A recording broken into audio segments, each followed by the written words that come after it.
Alors, M. Fotso, qui était en négociation avec des gens qui étaient susceptibles de financer sur le marché international cet avion-là, lui a dit, je vais en parler à ceux qui travaillent à me donner des avions pour la Cameroun qui n'en avait pas, pour la Cameroun qui n'en avait pas.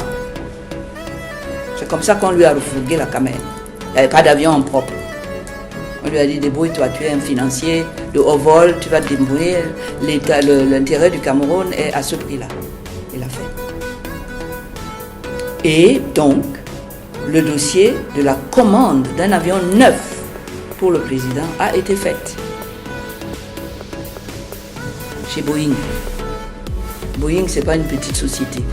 Une société qui est structurée, qui est aux États-Unis, des règles, etc. On a fabriqué l'avion.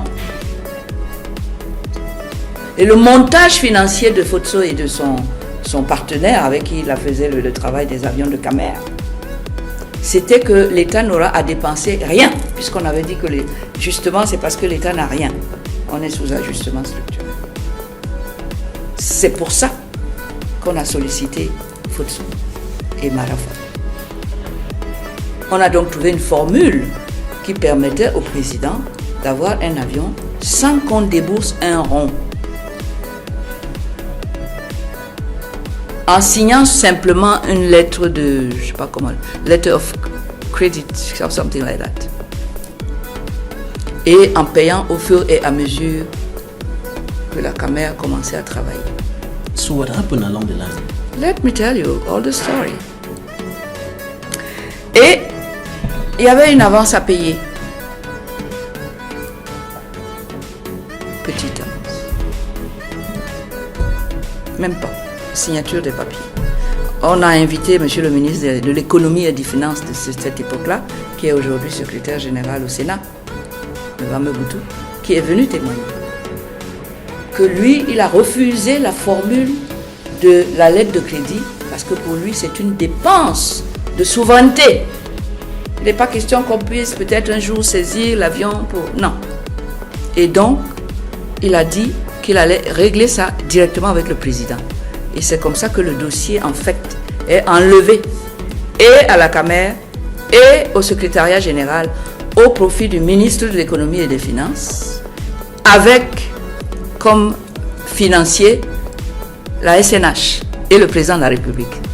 Ils ont décidé qu'au lieu de signer les papiers, ils allaient payer 39 millions de dollars à partir des comptes de la SNH à Paris. Donc, le partenaire de la Camer, qui ne s'attendait pas du tout à avoir de l'argent, puisque ce n'était pas ça, reçoit dans son compte cet argent qui a pris la filière bancaire, c'est-à-dire virement. Ça ne peut pas être arrêté en route. C'est tombé directement dans les comptes de cette société américaine, qui était donc le vis-à-vis de Boeing pour cette opération. Parce qu'on lui faisait d'ailleurs plus confiance qu'à un pays qui avait des problèmes, le Fonds monétaire, etc. C'est connu. Ces fonds, comment il s'appelle Boeing a eu ce qu'il fallait pour commencer à fabriquer, et l'avion était fabriqué. Il y en avait même le modèle qui était en préparation.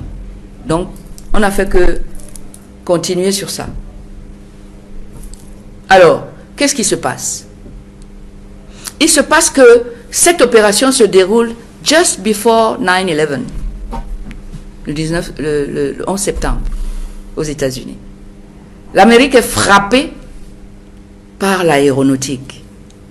Elle veut savoir qu'est-ce qui s'est passé. Qui a financé Ben Laden? Qui a financé tous ces avions qui se sont jetés sur le World Trade Center et qui allaient au Pentagone et ainsi de suite. Et d'ailleurs, c'est à cette période que le système bancaire international a changé.